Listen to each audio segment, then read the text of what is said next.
Yevgeny Prigozhin, the founder of Russian mercenary army called Wagner Group, died in mysterious circumstances last week. Wagner boss Prigozhin was flying along with some of his top military commanders from Moscow to St. Petersburg in his private jet last Wednesday. Soon after the takeoff, the plane came crashing down after a thunderous explosion. It was not a big surprise that it happened. What was suspected, what was in the realm of speculation for the last 3 months, actually happened. Remember, last June, Prigozhin had revolted against the Russian military dictatorship. He had threatened to march from the outskirts to the heart of Moscow and upstage the official military structure. On the appeal of Vladimir Putin, Prigozhin's mercenary group, which was earlier aided and abetted by Putin himself, did not carry out the threat, of course. Yes, it demobilized, saying that it did not want to spill the Russian blood on the Russian soil. But the very fact that Prigozhin dared to stage that mutiny against Putin's army earned him the wrath of the Russian president, who called the Wagner uprising a treason, a subversion from within. Many had then predicted that Prigozhin would face a violent death, exactly the way scores of men and women who had locked horns with or betrayed Putin had met their gory end in the last 20-odd years that the Russian strongman has been in the saddle. So far, such victims of Putin included political opponents, intelligence agents, journalists. Now, after Prigozhin's murder, the victim list includes mercenary commanders as well. But not every one of Putin's adversaries faced similar death. Prigozhin was a high-profile jet-setter, so he was made to die in a plane crash. But a different method was adopted for a journalist of modest means. It was the year 2003. In July 2003, Yuri Setovin, an investigative journalist who had published reports on a series of smuggling, money laundering, and corruption cases involving Putin's top officials, one day suddenly died. He was rushed to a hospital. Doctors at the hospital claimed that it was an acute allergic reaction. When the family asked for the medical reports and medical analysis documents, what do you know? The family was told by the hospital that documents were being held by prosecutors as a medical secret. You can guess what transpired between Putin's killers and the hospital authorities. In 2006, Alexander Litvinenko, former KGB officer and whistleblower who had made a splash exposing Putin's shenanigans, was found poisoned in the United Kingdom with a rare, highly radioactive polonium-210. Russia, of course, denied involvement.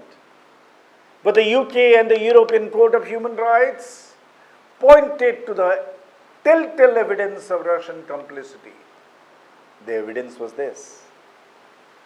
All of the world's polonium-210 comes from state-regulated nuclear reactors of Russia, to which access is restricted only to high Russian government officials. You can add 2 and 2. In 2015, Boris Nemtsov, a leading Russian opposition politician and a lethal critic of President Putin, exactly the way Rahul Gandhi of the Congress today is critical of Prime Minister Modi in our country, Nemtsov was shot dead in an attack on a bridge in front of the Kremlin. The Kremlin denied involvement, but investigations by human rights agencies showed that Nemtsov had been tailed by a government agent linked to an assassination squad in the months leading to his death. There are umpteen such examples. We know how a women journalist critical of Putin was shot dead in the elevator of her apartment complex about 6 years ago. Or take a more recent example, that of Alexei Navalny, the opposition leader. He was poisoned in August 2020 with a military-grade Norwegian, which had been developed by the Soviet Union, which is in the exclusive reserve of Russia today.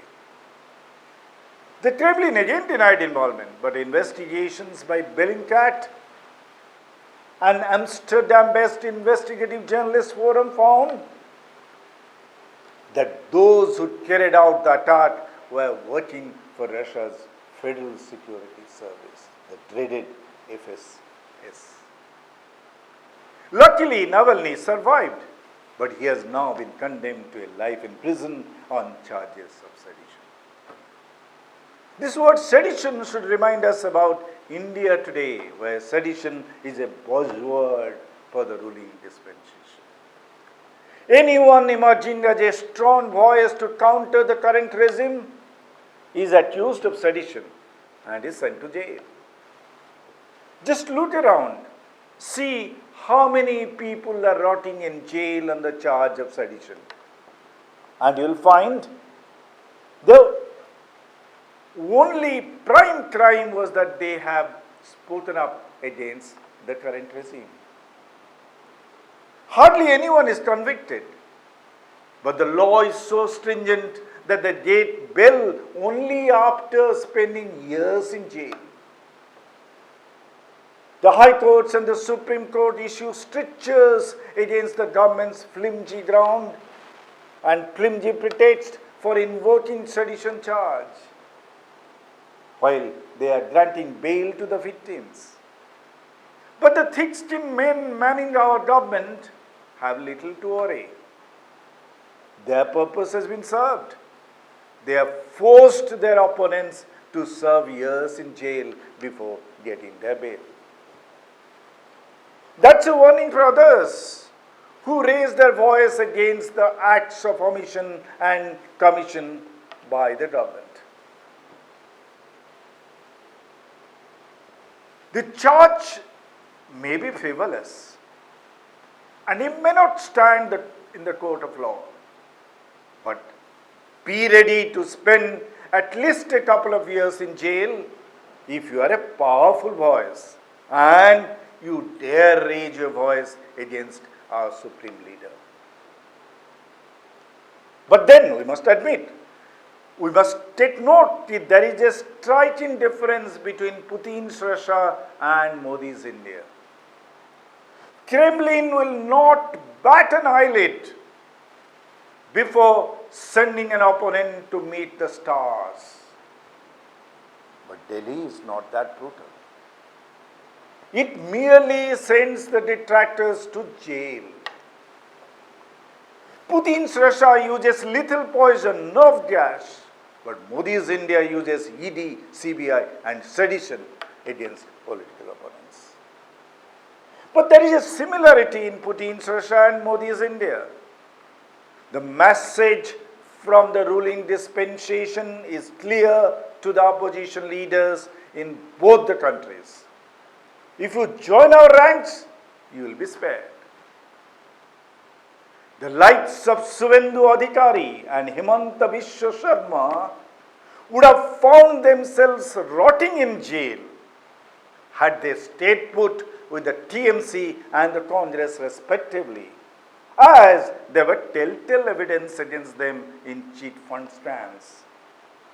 But these opportunists defected in time to the ruling party and not only escaped a long stint in jail, but also achieved plum political positions in the ruling dispensation. At a fundamental ideational level, Putin's Russia and Modi's India are the same. That political opponents must be threatened into silence by exemplary retribution. But at the execution level, there is a clear difference in degree. Putin's Russia would not think twice before physically eliminating an adversary. But Modi's India is relatively benign. It is just content sending the political opponents behind the bars. We proud Indians must be deeply indebted to our Prime Minister for this kind benediction.